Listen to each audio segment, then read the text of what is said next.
ریاست قائم کرے کہ جس کی بنیاد اللہ اس کے رسول کے بتائے ہوئے طریقوں پر ہو. مجھے یہ بتائیے، آخری تقریر کرنے والے یہ قائد اعظم یہ سیکولر اور لادین ہو سکتے ہیں؟ یہ ایک درویش اور فقیر کی تقریر ہے. علامہ اقبال کو، قائد اعظم کو ریفرنس ٹو دی کانٹیکسٹ کے باہر نکال کر بات کرنے والے اپنے قوم کے ساتھ بھی ظلم کرتے ہیں اور جھوٹے لوگ ہیں.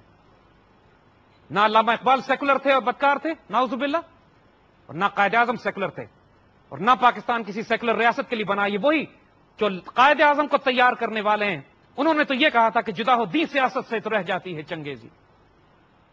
یہ ممکن نہیں ہے کہ آپ علامہ اقبال کو سمجھے بغیر قائد اعظم کو سمجھ سکیں. اس بات کو اپنے ذہنوں سے نکال دیجیے گا.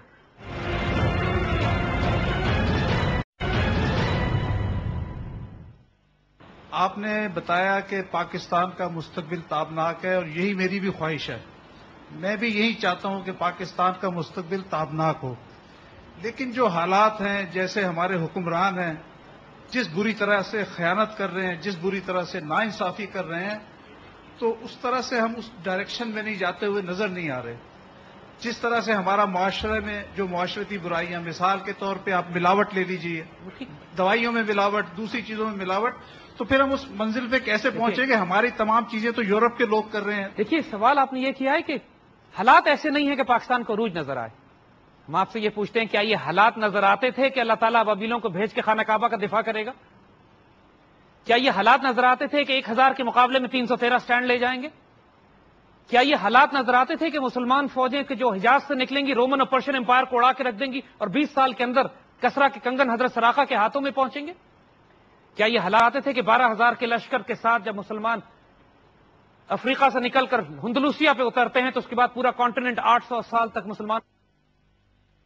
کیا یہ حالات نظر آتے تھے کہ سلطان محمد فاتح خشکی پہ 6 میل بحری جہاز گھسیٹتا ہوا لے جائے گا اور قسطنطنیہ کو فتح کر لے گا؟ کیا یہ حالات نظر آتے تھے کہ تاریکی میں ڈوبے مسلمان جو 1935 میں شکست کھا چکے تھے، 1940 میں جو فیصلہ کریں گے 47 تک اللہ تعالیٰ ایک تقدیر کی صورت میں ان کو دے دے گا؟ دیکھیے، اس وقت جب گھپ اندھیرا اور تاریکی تھی، جب تاج برطانیہ پر سورج غروب نہیں ہوتا تھا، اس وقت علامہ اقبال فرما رہے ہیں اعجاز ہے کسی کا یہ گردش زمانہ، ٹوٹا ہے ایشیا سے سحر فرنگیانہ.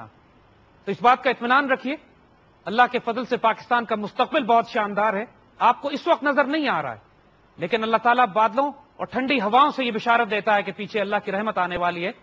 اپنے آپ کو اس رحمت کے لیے تیار کیجیے اور اس کا حصہ بنیے. اللہ آپ کا حامی و ناصر ہو، اللہ پاکستان کا حامی و ناصر ہو. انشاءاللہ اللہ تعالیٰ کے کرم اور برکت اور فضل آپ کا منتظر ہے. اپنے آپ کو اس قابل بنائیے. جزاک اللہ خیر.